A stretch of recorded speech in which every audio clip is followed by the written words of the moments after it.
Well, good afternoon, everyone. Welcome to the Dole Institute. I'm Bill Lacey, the director. We wanted to welcome you to our first discussion group for our fall fellow. Our fall fellow is Cherylyn LeBon, and Cherylyn proposed to be a fellow about 3 years ago, I believe, or 4 years ago, and we've been working to schedule a time to get her in. I was fascinated by her proposal because it was about lacrosse moms, and I thought that was really an interesting angle, and I'm assuming you're going to explain that today. Yes, okay. But she's worked at, as part of the Bush 43 administration. She worked at the Republican National Committee. She's worked in business. She's advised a lot of candidates and other individuals, so she's got a long standing history. When I say worked at the RNC, I should say Republican National Committee, in case somebody doesn't know what that is. And we're delighted to have her here as a fellow this fall. So please welcome Cherylyn LeBon. Cherylyn? Thank you, and thank you, Bill, for that very nice introduction. I am so honored and delighted to be here. And as Bill has already mentioned, the topic is the elusive quest for the lacrosse mom. And the reason why I came up with that topic is it seems that with every election and corporations and nonprofits, they always want to know how to reach these soccer moms. And since I'm a lacrosse mom, I thought it was appropriate to come up with the title of Lacrosse Moms. But the point is, they're always trying to figure out how to reach this, they think, very hard to reach group of moms, because moms make a lot of important decisions in the household. They make the healthcare decisions, the consumer decisions, often the education decisions. So a lot of influential corporations and candidates, they all want to reach them.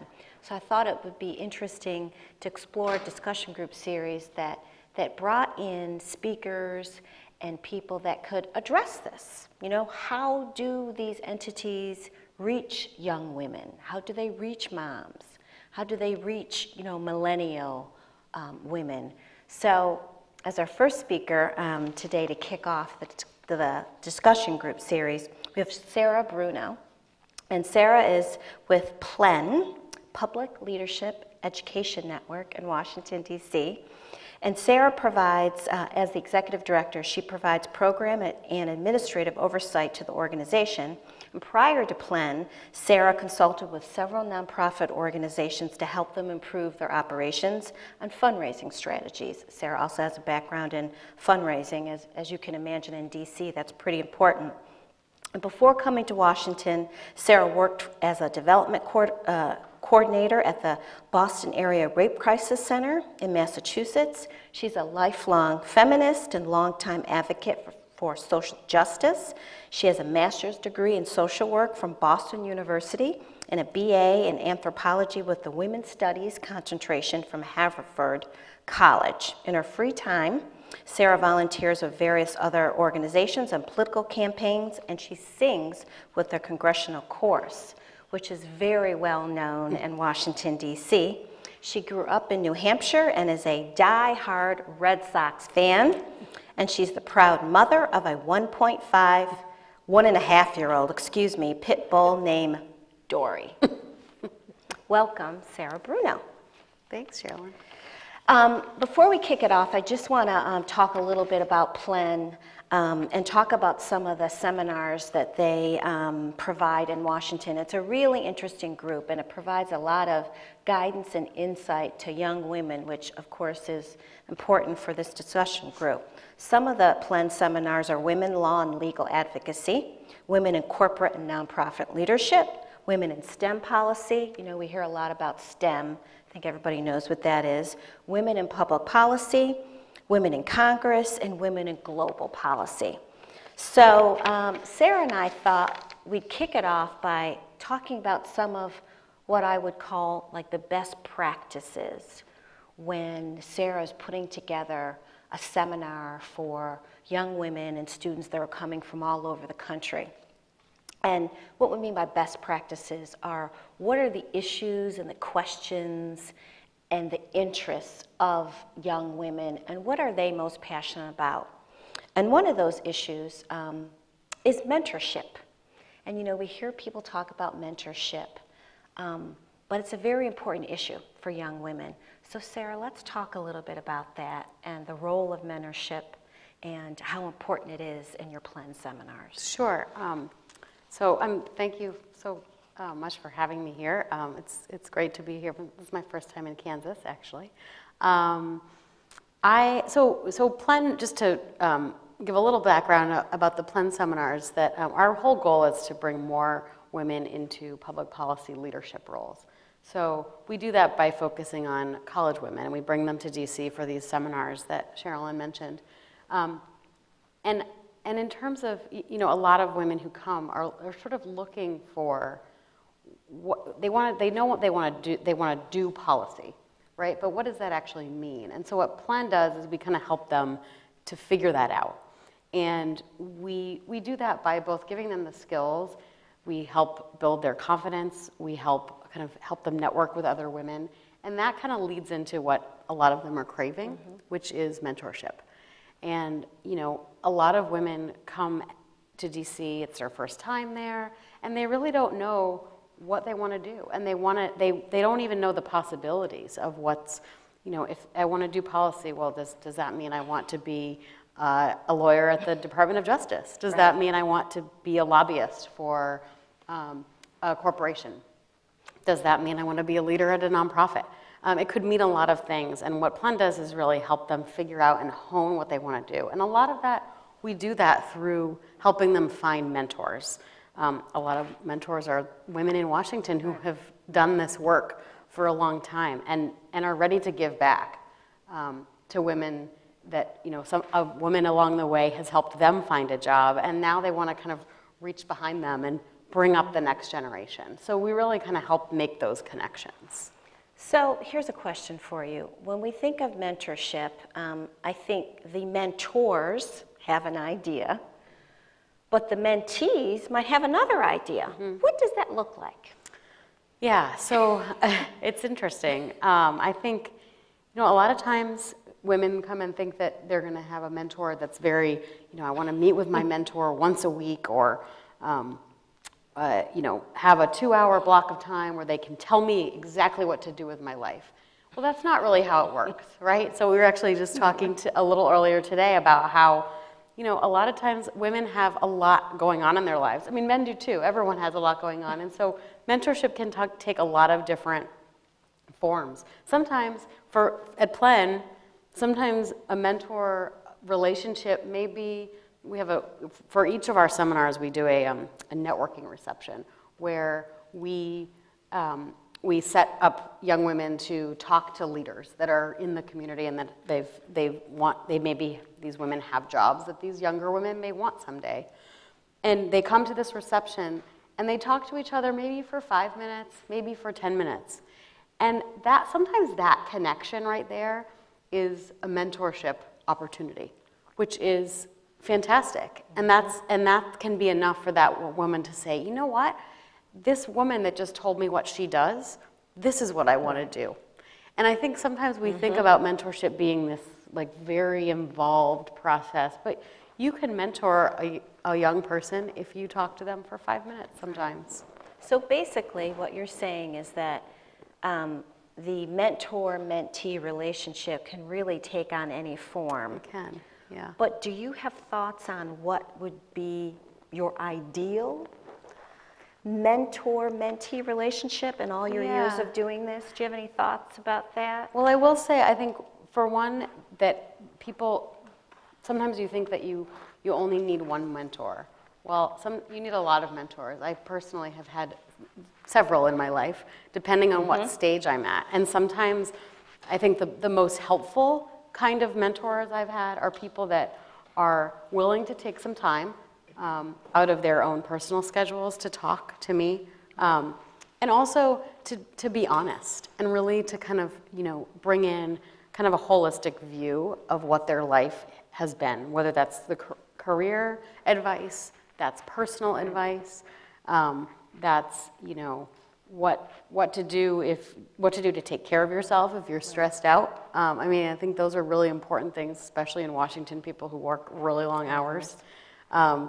It's important to know those things, and to have somebody who has done it before and who has been through that, I think, is a really important piece from a sort of, having a mentor. And as a mentor, which I have certainly been on that side too now, and I think it's important to keep in mind that you don't necessarily have to be kind of, a CEO or anything like that, or in charge of this huge thing to mentor other people. You could be a mentor to a peer. You could be a mentor to somebody who is a year younger than you. You may give them a great piece of advice. If you're a senior and you give a piece of advice to a junior that helps them take the next step, that's mentorship. And I think the important thing for being a mentor is that you're going to provide that honest feedback. And if somebody it's also about having a good personal relationship with someone. If the young person that you're mentoring is kind of, maybe being a little overzealous with their emails or phone calls or whatever, saying to them like, it might be worth kind of taking a step back. Maybe let's think about only emailing me once a month instead of twice a week or something like that. So it's just having that honest conversation. It's a dialogue back and forth, and to know that it doesn't have to be, this very structured thing to be helpful. So for our students who've come in late, welcome. Thank you for making it. Let me introduce our guest again. It's Sarah Bruno. She is the Executive Director of Public Leadership Education Network in Washington, D.C. And for the students, this is a great organization. And I'm going to let Sarah do just another quick intro because I want you guys all to hear this again. Sure.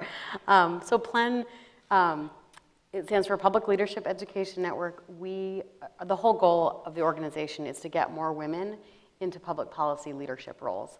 So we do that by bringing women to DC through a series of seminars throughout the academic year where young women come and learn about salary negotiation and interview skills, and we would do visits to the Supreme Court and the National Institutes of Health, things like that, and then get to talk to women who are actually doing the work that a lot of people want to do someday. Yeah. So we kicked it off by talking about what are some of the best practices or top issues that young women want to hear about when they get to Washington. So what Sarah was just completing was a discussion we were having about mentorship. The next topic I wanted to sort of jump in is career path. Many of you here, students at the Dole Institute, may want to have a career in Washington, D.C., or perhaps do an internship. So let's talk about what are the really important career path advice and questions that some of the students have, and Sarah touched on basically defining policy. Students get to Washington and say, well, we want to do policy. Well, what does that mean? Because basically, just about everything in Washington is policy. That's true. So, yeah. So I would say a few things. I think first, knowing that it's not necessarily a career path or a ladder, but a jungle gym. You can go sideways, you can go up, sometimes you fall off, sometimes you have to get back on. There's a lot of ways to get to the top. So I think keep that in mind. The second thing I would say is that it's just as important to find out what you don't want to do as what you do want to do. Why is that? Tell us. Well, it's funny. When I first moved to Washington, I thought I was one of those people who said, I want to do policy. I didn't really know what that meant. So I got a job at a think tank, which a think tank, for those of you who don't know, is a place where you think a lot and there's a lot of research going on, big ideas coming out of there. And I was doing development, I was doing grant writing. And the organization was doing wonderful work, and I was working with young, on programs that helped low-income individuals in the United States. And the work was fascinating, what they were doing. But the way that I thought I could contribute was different than how I was actually contributing. And to me, I wanted to do more. A lot of policy is very small changes, it's incremental. And what I wanted to do was much more a little bit more activist or advocacy focused. And so I quickly decided that I probably wasn't really meant to be at a think tank and where things can move pretty slowly. There are a lot of people where that is the right choice for them. It was not for me. So that's kind of what I mean about discovering kind of there's a lot of things where the movement of policy could be really fast in some ways. If you're in a nonprofit where advocacy is happening on Capitol Hill and you have to go talk to senators, talk to congressmen or women, hopefully more women, that you have to talk to them because things are moving every day, that's one kind of policy. Right. Where if you're at a think tank kind of doing research and sort of changing words and things like that and regulations, that can be a little bit slower.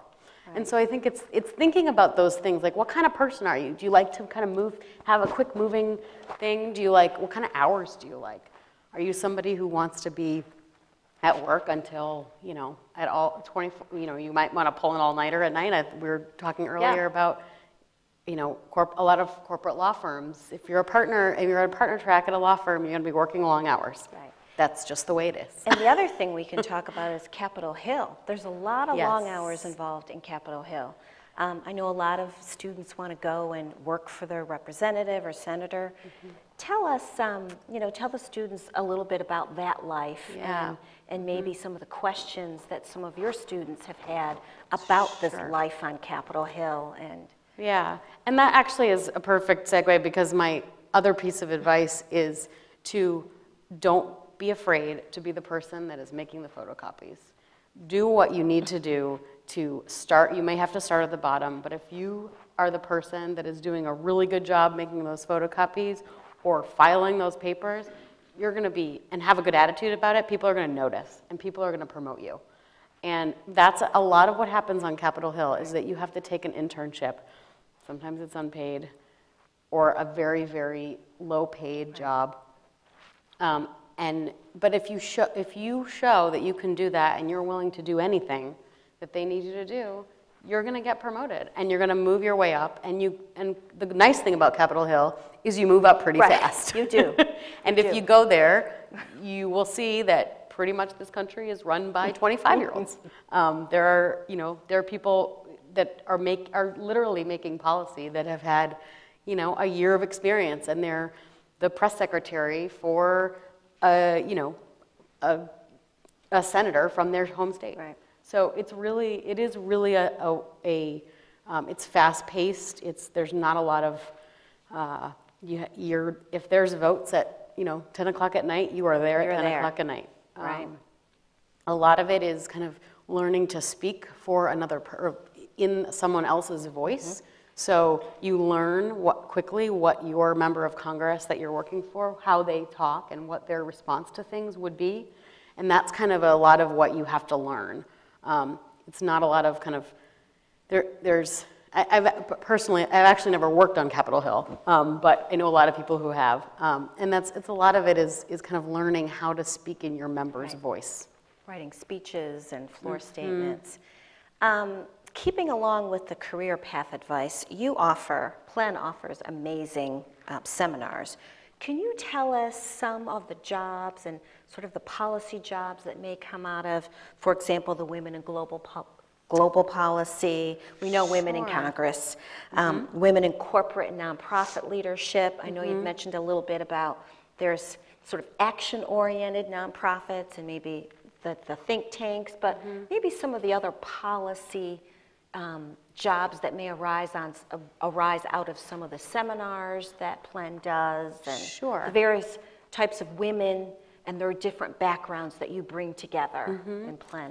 Yeah, so a lot of the jobs that people end up getting may be with government agencies. So there's Capitol Hill, but then there's also, you hear about the Department of Justice, Department of Homeland Security, Department of Defense, Department of State. A lot of folks that come out of our Women in Global Policy, for instance, really want to work at the State Department, or they want to be a Foreign Service officer, which is someone who is basically a diplomat who is stationed in another country to kind of be an ambassador, really, to the United States, or to the other country from the United States. So a lot of that is learning how to communicate with people. And in that way, you are doing policy by kind of communicating what the United States has said its foreign policy is to other countries. So that's a lot of folks are kind of looking to go into the Foreign Service. A lot of people want to work at nonprofits, and nonprofits, there's a lot of different nonprofits. So you could work at, Plenn is a nonprofit, for instance. So doing what I do, which is women's leadership development and kind of developing programs and running an organization, a lot of it is fundraising. And Sarah, do people know what they want to do at a nonprofit? I mean, there's so many nonprofits in DC. Do people have any inkling? Is it, again, it's policy, but are there any subject areas that draw more students, recent graduates, than others? So a lot of times recent graduates, a lot of times you may see the job titles are something like program assistant or program associate or communications assistant. A lot of those jobs are kind of, like the title says, assisting someone who has the job, like the communications director, for instance. So a lot of jobs at nonprofits and in government as well are kind of that assistant level where you're really starting out and learning from the people who you may kind of move up and take their job. A lot of it is administrative. A lot of it, there may be scheduling, helping to schedule people. It's really about learning those skills that you'll need to eventually move up and do kind of issuing your own press statements and helping write other people's press statements is something that a communications assistant is kind of learning how to do. So there is a whole bunch of different paths. You could take the communications route at a nonprofit. You could take the development or fundraising route, which is what I did. You can learn how to raise money, write grants. Grant writing is an excellent skill to have if you can get it. I mean, basically fundraising is always a good skill. Always a good skill. There's a bunch of different ways to get there. And I would say at the beginning of your career, don't necessarily worry about pigeonholing yourself. I think it's the important thing is to get in, right? So if that means answering phones at the front desk, that's okay. You'll, like I said, quickly knowing that or showing other people that you can do a good job at that is what's going to get you promoted. Not that you took a certain class on communications, because everybody did. It's really the skills and the showing, exhibiting a can-do attitude and a really good attitude about work and getting along with your colleagues. So, Sarah, in your experience, has there been any sort of nuggets that your students have shared with you that they've said, I wish I had known, I wish I had done this, I wish I had done that? Yeah. Maybe the top three? That's a good question. I think one is would be probably negotiating for more money. Okay. I think especially for women, I think it's really, really challenging to ask for what you want, but I would encourage you all to ask for more money. A lot of times even in your first job, you're leaving money on the table if you don't ask for more money. Even if it's $1,000, $500 more, ask for more. The worst they can say is no. I think that's one piece of advice or one thing that students wish that they had done differently. I think not getting so bogged down in that first job. It's okay. If you don't like it, it's okay. You can change. It's okay. You can quit. Right. And I think believing in yourself, especially for women, I think that having that confidence and knowing, and that's one of the things that Plenn, I think, helps young women to do, is to really, you have the confidence. It's just uncovering it. Tell us how Plenn does that. So we help women to really tap into what their talents are and to figure out what it is they want to do. I think there's a lot of power that comes with that, is sort of knowing that, I'm not a person that wants to sit in a back room and research policy. There's a lot of power in saying, you know what, that's not what I want to do. so I'm going to say no to those jobs, or I'm not going to go after those jobs. Whereas if you sort of don't know that, you're kind of like all over the place. And so I think that kind of narrowing that down for yourself and kind of owning what it is, you know yourself. And I think that's what Plenn helps people to do, is to sort of uncover that what you already know. And so I think that that's an important skill that Plenn gives. And also connecting with other people. I think that's super important, is to have, because if you're feeling something about a job or you're feeling nervous about an interview, chances are somebody else is too. And sometimes it's really helpful to have another person to be like, you know what, oh my gosh, they just asked me this crazy question.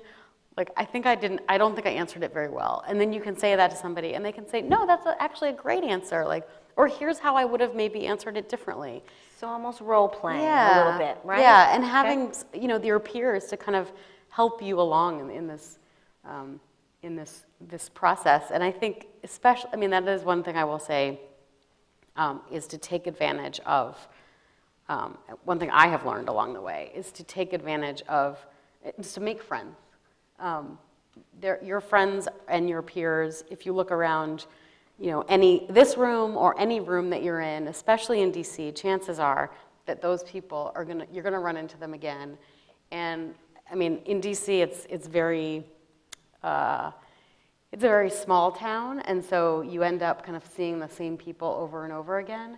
And a lot of the best friends that I have now are people I met during my first week, and they're sort of professional colleagues, and now they're personal friends. And I think having that support system is super important, because you're gonna have a day when you hate your job, and you hate your boss, and you want somebody to be there to, have a glass of wine, go out for an ice cream, or whatever it is that you do to take care of yourself, get a massage, whatever.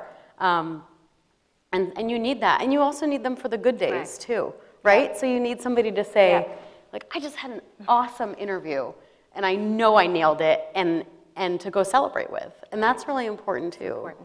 Yeah. So you touched on a very important topic, salary negotiation. I know that there are some people here in this room that would love to kind of unpack that a little bit. And I also know that basically I think new graduates feel pretty vulnerable, right? They feel like they're grateful to have a job, and so they don't feel like they're in the best negotiating position.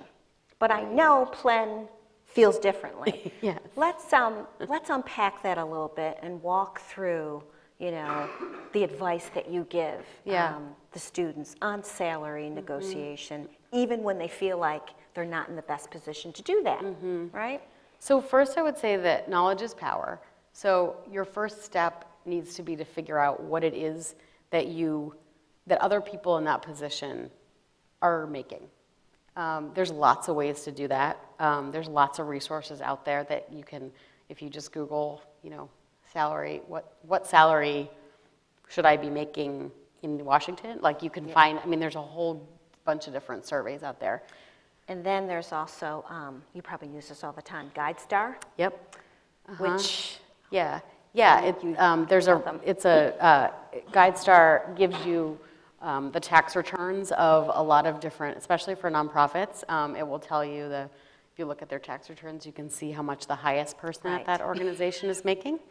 So if you're thinking of a salary that's, $75,000 and you're just, you're starting out and the person who makes the most at that organization is also making 75, you're probably not going to be making 75.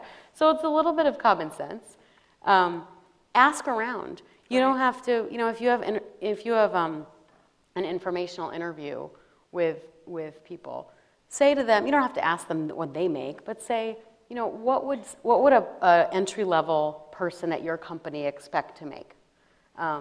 And I find that that's a really good question to kind of get at that. And then somebody, if they say, something that's way too low, then that might not be the career for you.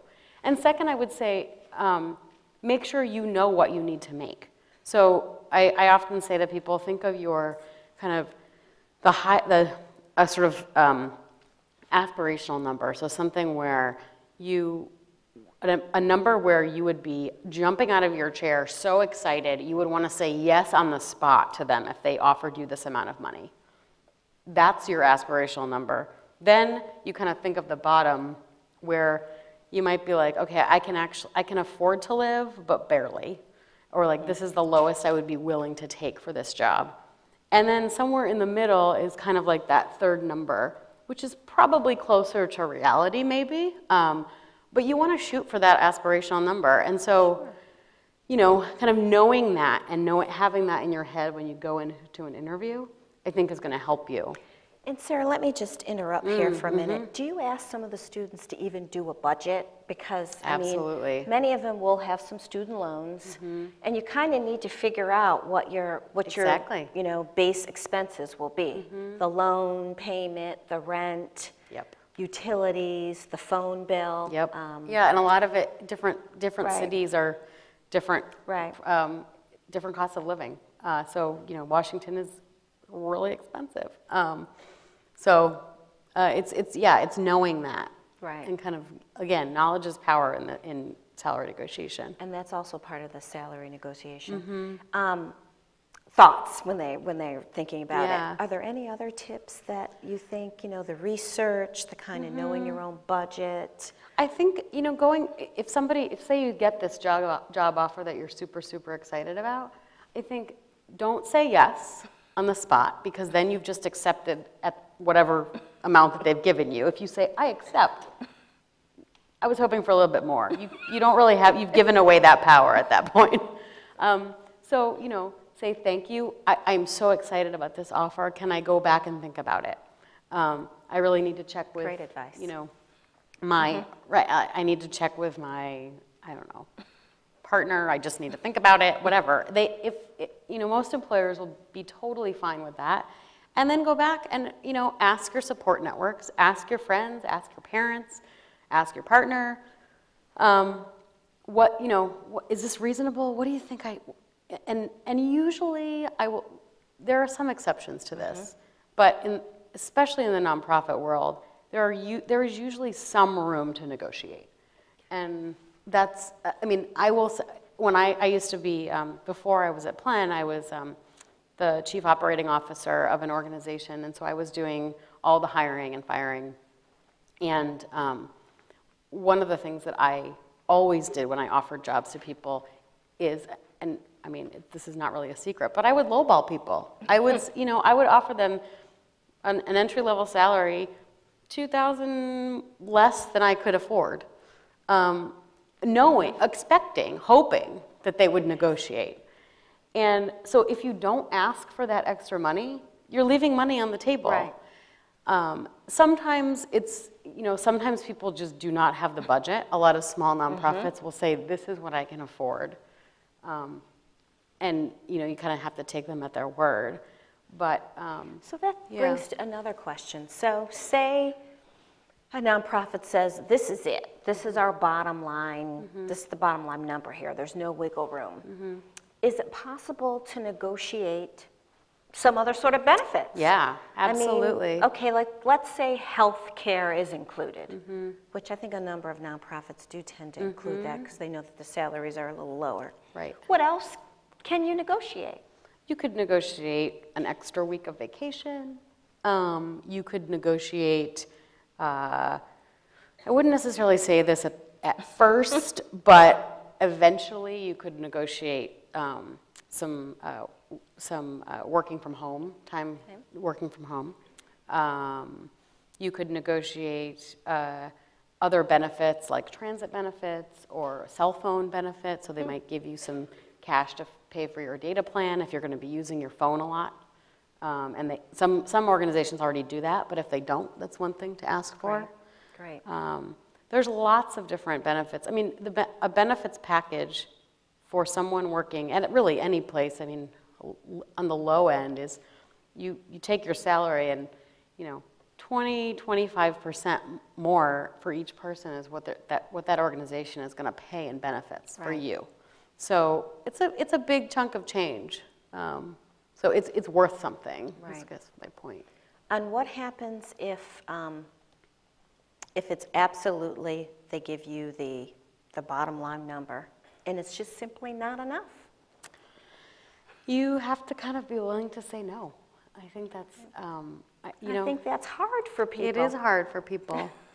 And I will say, I think you also have to weigh the pros and cons, because money is just one Right. piece of the puzzle, right? So maybe there's someone, and that's another piece of advice that I would say, is find somebody that you want to work for. Having a good boss is so important. If there's somebody that you really want to work for, that you're like, this is just not quite the money I want, but this person can get me to the next thing that I want to do, then maybe that's worth it. Maybe you go back and say, you know what, this is not a lot of money, but maybe I can make a few extra $1,000 by working a part-time second job. I definitely know people who have done that. Right. It depends a lot of, I will say, jobs on the Hill, you can Right. figure out it's public information what you make if you're working on Capitol Hill. You can go to a site called Legistorm, Yeah. which tells you what everybody's making. It is not a lot of money. No. And I find that they really aren't willing to negotiate in those Capitol Hill jobs. Right. And that's where you really have to ask yourself, Right. what is this worth? And knowing that you're going to move up probably Right. pretty quickly, but can you stand it? And Sarah, do you suggest really a pros and con? That's what I do when I have to. Right. When I have taken jobs before, making your own little pros and cons list is a really good way to kind of get it. If you end up having all of these things on your cons list and nothing on your pro list, then maybe you want to look for another thing. And if, I wouldn't necessarily advocate for this, but if you get in there and you are just, you just cannot make it work and you're just don't like what you're doing, you're kind of allowed one free pass, I think, Right. is kind of what I would say. It's And what do you think about if you get into a role that's not quite working? Do you have any leverage to even negotiate with your boss and say, this isn't quite what I thought it was going to be? Can we think about another role for me in this organization? Is Absolutely. that possible? I think it is. I think, again, I will go back to saying, if you've proven yourself, and if you're doing the job that you were hired to do and you're doing it well, you have just gained a lot more leverage if you want to move to a different position. Sometimes it's not going to be possible because of budgetary constraints or whatever, but I think it's worth having that conversation, even if it's just letting your boss know that if something else opens up, you are interested in talking about a change. If you don't tell them that, they're never going to know, which is one of the, when I definitely have done that before where, I told one boss that I had that I didn't want to do fundraising anymore, and that I was eventually looking to move into a more of an operations role. And eventually that happened, but it didn't happen immediately. So I think you just have to be patient, too. Good. So let's move into networking. That's Sure. another, what's the undefined topic? What does networking mean? And it means lots of things to different people, but again, if you're thinking about going to Washington or right here in Lawrence, Kansas, what does networking mean? Yeah. And does that get you anywhere? Yeah. What I usually say so networking is all about it's really all about who you know and kind of figuring out who you need to know to get the job that you want or whatever it is you want. Maybe it's not a job. Maybe it's into a class you want, into a professor's study group that you want, whatever it is, into a housing situation you want. It's all about building those relationships, really, right? So in terms of career networking, I would say that it's really important to be authentic. You don't want someone to think that you're kind of looking for the next person to walk in the room if you're at a reception or something like that. You don't want to be kind of constantly looking over your shoulder. You want to have an authentic conversation with whoever you're talking with. I think that's really important because people know if you're not authentic and you're not genuine. I think the other thing I would say is it's really important to follow up because that's going to get you kind of the next step and keep yourself as sort of at the top of that whoever that person's mind. And how do you, what would you suggest is an appropriate way to follow up? Is it email? Is it a LinkedIn connection? Is it a Twitter follow? I mean, there's all these there's all kinds of ways, right? You don't even need a business card anymore, really. No, although I love business cards because it's a helpful way to remember people. I usually, after I get home from an event, if I'm kind of collected all these business cards, I'll make a little note that says how I met, like, I talked to this person about, we had a great conversation about this restaurant in DC or something like that. What do you think is the best? I think an email is a pretty, it's a little more personal. I think a LinkedIn request is fine, but make sure you tell that person, remind the person how you met them. Very good. I get a lot of people who request me on LinkedIn, and I'm like, what? I don't remember who you are. And I'm pretty good with remembering faces and people I meet. And sometimes I'm just like, I don't know who you are. So make sure you remind people.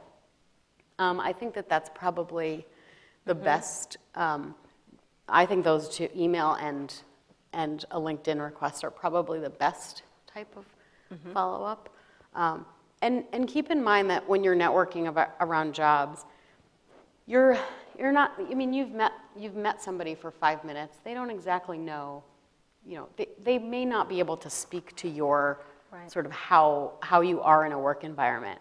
But with jobs, it's all about, I like to say it's all about getting your resume to the top of the pile. So if you're one of 100, 200 resumes for a job, if you can have somebody that says, you know what, I met this, if you can have somebody, say you meet somebody at a networking event, right? And they work for an organization that you're really interested in working for. And the person says, oh, you know what, we're hiring a communications assistant. And you go back and look at the job and it looks like something that's really exciting. Shoot them an email and say, here's my resume. I'd really love for you to pass this along to whoever's doing the hiring.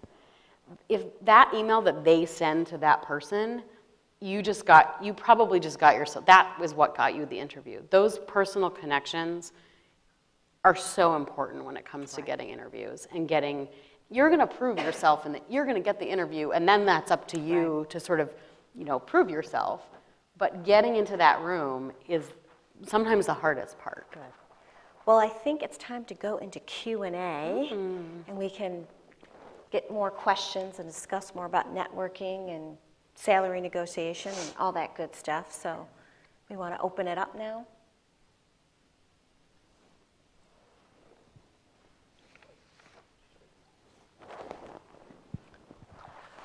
Thank you. So you gave us a ton of super helpful information about applying to jobs and networking and being in DC. I was wondering if you could speak a little more to your experience of being a woman working in DC, what kind of obstacles you faced and advice you would have for other women in making DC a more diverse, a more productive place to work. It's a really good question. Thank you. My experience has been, I've been lucky that I have had, I haven't really ever faced too much, adversity in terms of getting promoted or hired. I will say that there are things that my male coworkers and bosses have done sometimes that I don't even think they're noticing quite how it comes across. But I think sometimes men have a tendency to say things to women that are, whether it's I don't know. I mean, being around sort of anything that's like a sexual comment or anything like that, those things are just uncomfortable a lot of times. And I think for anyone, and I think that's more of what I experience is kind of these sort of like old boys club kind of conversations. that are just uncomfortable, and just, I think it's important for men to know that that makes women uncomfortable sometimes, and I think that's what I have experienced. But I think it's you know, in DC, there are a lot of organizations and companies that I have heard stories of it being a really hard place for women to get ahead. And, you know, I think a lot of it is standing your ground, finding women, other women in the office, or men, frankly, that you can trust and that you can go and tell about what it is that you just experienced if you think it's wrong. Chances are, if you experienced it, somebody else did too. This is not, things like sexual harassment in the workplace and things like that are not one-off things. They happen more, chances are it's a pattern. So I think that's, not to scare anyone, I mean, I don't think, it happens, but I think for the most part, people are pretty, I don't know, pretty, I mean, at least in the circles that I have been in so far. We'll see. I think you had a question earlier. Oh, I was going to ask you early on to describe or define the population. I mean, you mentioned some of these were college, some of these were college students that did internships and all. Are most of the people, though, that you're talking about women that have graduated or have had careers? I mean, what kind of age range and all that? So I can speak to Plenn, and I know you're having other speakers come in too. So Plenn, mostly we have college women come through our programs, and that are either in college or just graduated. We do have some participants who are changing careers. So kind of, you know, they just have been, you know, a lawyer for a long time, and they want to make a switch to a nonprofit, and they need to know kind of, you know, what it is that they need to know. So we have a few, we have students like that. We also have some graduate students that come through our program. We have, in terms of the students, we have hundreds of people every year as volunteers to help mentor and serve on panels as speakers. So. Did that answer your question? Yes. Okay. Any other questions?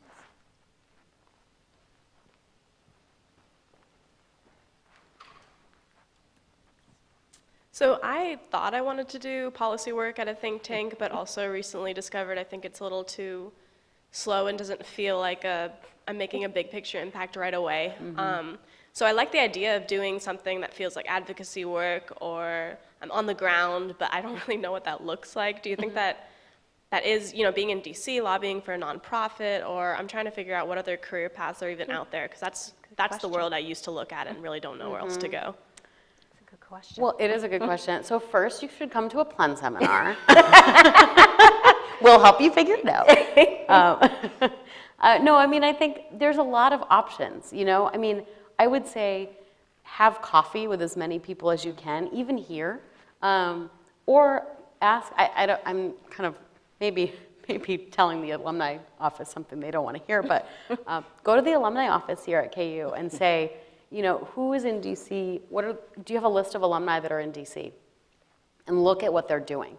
That's how actually I found my first job in DC. Was I went to Haverford's alumni office and I said, give me a list of everyone here, or everyone in DC, and they did, and I emailed someone at the think tank where I ended up working, and I had coffee with her when I was in DC for a day and just set up a bunch of coffees, and that's how I got my first job. So, but it's talking to people. I think that's the best way to kind of figure out what options are out there for you. Talk to somebody who works at, you know, Department of Health and Human Services. Talk to somebody who works at a nonprofit that's doing the kind of advocacy that you want to do. Talk to someone who works at an NGO that's serving the population that you're interested in. And the other thing, like, ask them what it's like to work here. What's the best thing about working here? What's the worst thing about working here? What can somebody, a recent graduate, expect to be doing on a day-to-day basis? It's going to vary, But I think getting more information is probably a good place to start. And one of the best ways truly is talking to people because, and they'll lead you to more people, Yep. right? In an all perfect world, that's the way it works. Yeah. And then you have more people to talk to or Skype or, if you're only going to be in town for a short period of time. But I really found that informational interviews are very helpful and that helps you weed out what you'd like to do and what you don't want to do. Yeah, absolutely. Yeah. Absolutely. Any more questions? So I'm kind of just starting out. I'm a freshman, but I'm majoring in political science, and I'm wondering if law school is a good place to start if I think I want to work in DC, or if I really don't need to go to law school. Again, come to a Plenn seminar and we'll help you figure that out. No. Well, Cherylyn probably could talk to this. I want you to. It's actually a really common question. I think there are a lot of lawyers in DC. There are a lot of lawyers everywhere, but DC particularly, you can there's some joke about you can throw a rock and hit either a lawyer or someone on Capitol Hill, something like that. But I think it depends. I mean, again, asking around to see what jobs you may, who has the job that you want, what kind of degree do they have, and talk to more than one person, because there's probably a bunch of different ways that they got through that career jungle gym. Right. So I think, I don't know, it depends. I never wanted to go to law school. I have heard from a lot of people who have that liked their degree and were glad that they went to law school, have said to me that it helps you, it kind of teaches you a different way to think and kind of how to analyze something. But I don't know. Right. It's a lot of money, that's for sure. It is. But it does. Sarah's absolutely right. You will think critically, in a different way. You will analyze things. I've always found it very helpful to have a law degree. But again, back to Sarah's point, really important to think about what you'd like to do with it. Do you want to practice? Do you want to be a prosecutor? If you just think it's a useful thing to have, perhaps maybe a graduate degree will help you achieve that goal. Or perhaps you can achieve that goal by not going to law school. So, but again, there's plenty of people who I think you can talk to. Great books to read as well that can help you kind of discern that. For sure. And I'm sure here on campus you could attend some of the, law school classes if you, right? That's a great idea. Yeah, that'd be worth doing because they have a great law school here.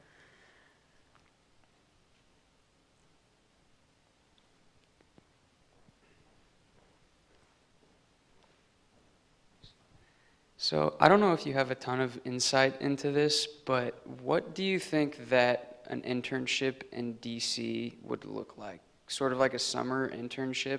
Do you have any insight into what you'd be doing on a daily basis if you're doing something like that? Sure, that's a really good question. So it's going to look different, whatever organization or company or agency you're with. A lot of it is probably going to be administrative to begin with. Sometimes they're kind of testing you out to see what you can handle. A lot of interns end up doing a lot of social media stuff because older people like me don't really understand it. And I'm not really that old, but I still am learning something every day from my staff and my interns who are anyway. So I think a lot of interns end up doing social media, and that's actually a really good skill to have because a lot of times it will get you, if you can be creative and you know a lot about that, it's a really great way to sort of prove yourself. I think a lot of it is going to be, there may be a big research component.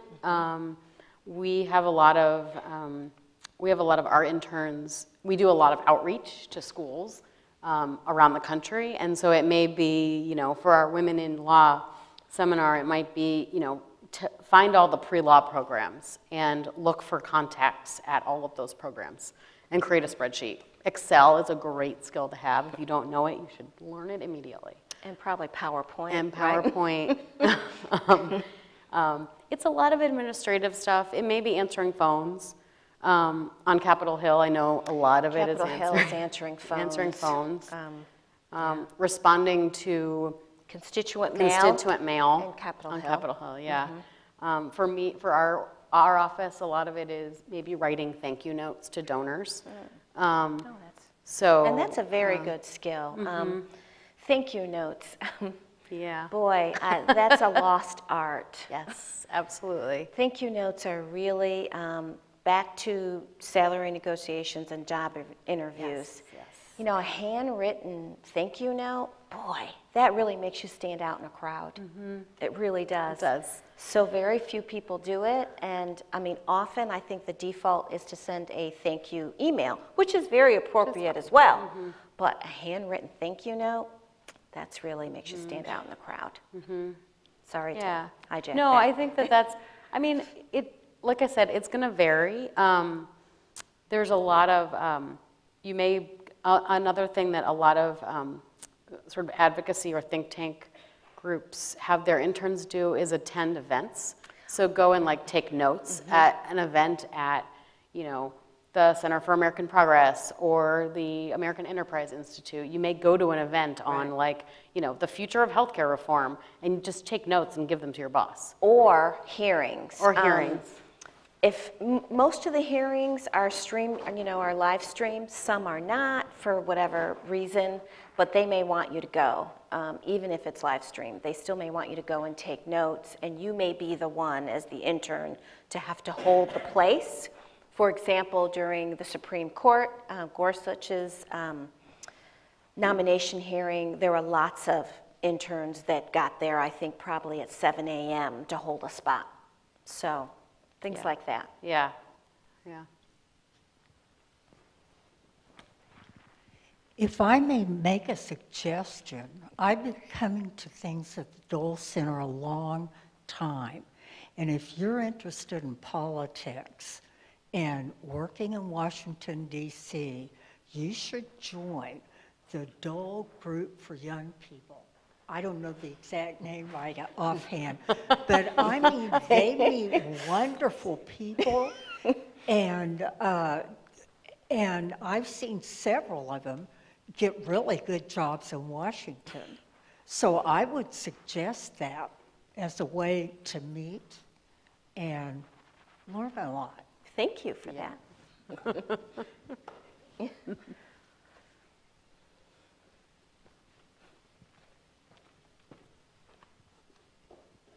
Thank you for being here today.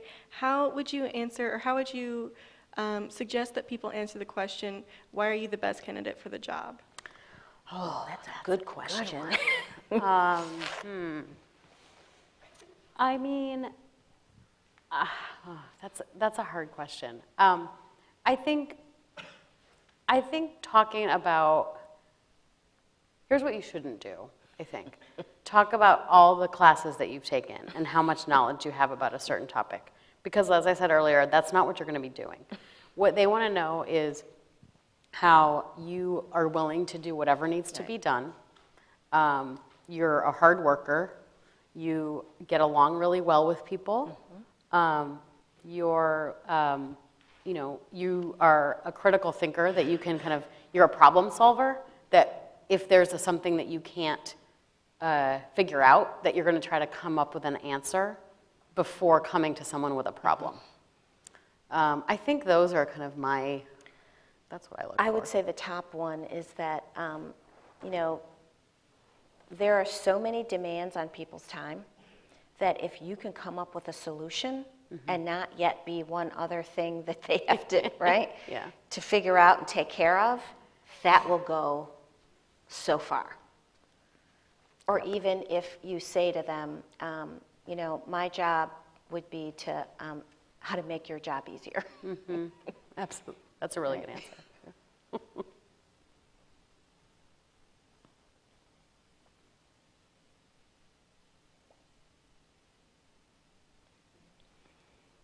Any other questions? Thank you all so much for being here for the my inaugural discussion group series. I hope to see you next week. Thank you. And thank you, Sarah. Thank you so much.